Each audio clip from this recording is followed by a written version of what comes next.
Y del fútbol en el Mundial volvemos a la realidad en nuestro país, donde hay un creciente pedido de la sociedad para recuperar los bienes de la corrupción, los robados por funcionarios en algún momento, que vuelvan al Estado, que de alguna manera se los recupere, como decíamos. Y hay un proyecto aprobado ya hace mucho tiempo en diputados, que es el de extinción de dominio, que por ahora no avanza en el Senado.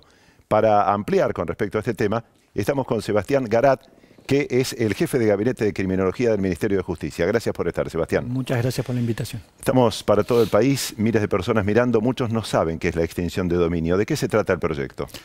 Bueno, acá hay que hacer una aclaración. Es cierto que todo el mundo lo asocia a la devolución de lo robado, a la corrupción, digamos, pero la realidad es que extinción de dominio es una herramienta de política criminal muy poderosa que se orienta a desfinanciar organizaciones criminales. En realidad es una herramienta para la lucha contra el crimen organizado.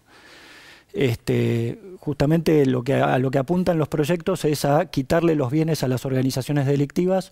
Son estas estructuras en las que se apoyan para conseguir logística, para conseguir asesoramiento profesional, en definitiva para comprar impunidad y poder trabajar sin riesgos en la comisión de los delitos. A esto apunta el proyecto, a quitarle su fuente de financiación, a quitarle la ganancia del delito, digamos. Ya sea, digamos, por corrupción en el Estado, por narcotráfico, por cualquier tipo de delitos o... Sí, en realidad, digamos, la mayoría de los... Hay varios proyectos dando vueltas. Todos los proyectos apuntan a los delitos más graves, digamos, narcotráfico, trata de personas, terrorismo, contrabando.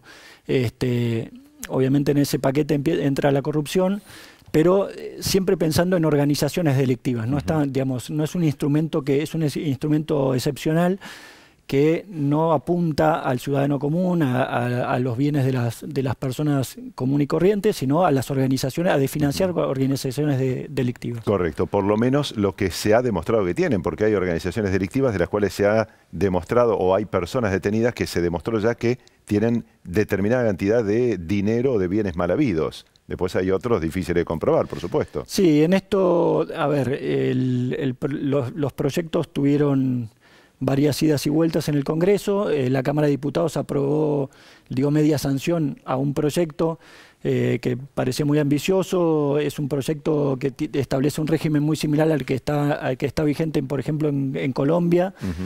Donde ha dado muchos resultados, se ha recuperado muchísima plata del narcotráfico, millones de dólares, que son volcados al Estado para la lucha contra el crimen y para bienes sociales. Y es un proyecto, digamos, que tiene ciertas particularidades, se tramita en sede civil, es un juicio patrimonial, digamos. Correcto, es un proyecto que se aprobó casi simultáneamente con el momento en que habían detenido a José López, el exsecretario de Obras Públicas, cuando tiraba bolsos con 9 millones de dólares en un convento en Moreno. Eso ayudó a que hubiera una amplia mayoría en diputados. Solo votaron en contra alrededor de 50 diputados del kirchnerismo. ¿Por qué después no avanzó en el Senado? Bueno, el Senado parece tener ciertos reparos. En esto, digamos, hay diferentes sistemas. Uno es el que votó la Cámara de Diputados, que es el que está vigente en Colombia, pero, por ejemplo, en muchos países de Europa hay otros sistemas que están más relacionados con el decomiso anticipado. Digamos, esto es en sede penal. Cuando se inician las investigaciones y los procesos penales, se le quitan los bienes a los imputados. Antes de demostrar si es culpable o no. Al principio del proceso. Y eventualmente, al final del proceso, si la persona sale absuelta, se la indemniza, digamos. El proyecto que tuvo dictamen en comisiones en el Senado iba más por ese camino. O sea, que modificaba lo aprobado en diputados. Exactamente. O sea que si ese proyecto avanzara, debería volver a diputados para que convaliden los cambios. Estos son dos vías alternativas. Después el senador Pinedo presentó un proyecto que va por un camino intermedio, tiene inicio en sede penal, pero luego pasa a tramitarse en sede civil y es el juez civil el que define en definitiva la extinción de dominio. Y Pichetto esta semana presentó uno del PJ Federal. Y varios senadores del peronismo presentaron esta semana un nuevo proyecto que no parece aportar muchas novedades al sistema actualmente vigente, porque pospone la decisión de la extinción de dominio al momento de la sentencia definitiva de condena en sede penal. Y eso puede tardar muchísimo tiempo en ocurrir. Eso puede demorar muchísimo tiempo y además es un instituto que ya existe. Hoy en día el decomiso es una sanción que se impone junto con la condena a prisión. El decomiso es quitarle los bienes que hayan sido usados para cometer el delito o las ganancias del delito. Claro, como por ejemplo la lancha de Ricardo Jaime. Exactamente. Entonces, una extinción de dominio que se verifique en el momento de la condena no parece aportar demasiadas novedades ni demasiados beneficios al régimen actualmente vigente. Lo cierto es que hay que apurarse porque lo aprobado en diputados se cae a fin de año, ¿no? Sí, sí. Bueno, por ejemplo, el proyecto presentado por el diputado Pinedo es un proyecto nuevo que no perdería estado parlamentario, eventualmente puede volver a presentarse, digamos. Eso son temas de régimen legislativo. Correcto. ¿En el Ministerio de Justicia alguna vez hicieron un cálculo aproximado de cuánto, mediante la aprobación de este proyecto, se podría recuperar para el Estado?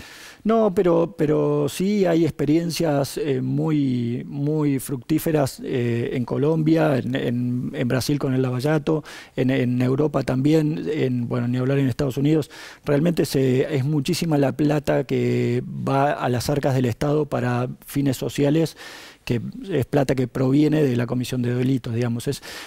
Pero además de este beneficio, digamos, es una herramienta muy importante en la lucha contra el crimen, digamos. Las organizaciones delictivas se apoyan en su poderío económico para organizarse y desarrollar sus delitos. Entonces, en lo que es prevención también, digamos, esto es una herramienta muy importante. Esto sería muy importante que el Congreso lo entienda. Nosotros hemos impulsado muchas herramientas para que el Poder Judicial y los fiscales puedan luchar contra el crimen. El Congreso nos aprobó la regulación del agente encubierto, del agente revelador, del arrepentido, protección de testigos.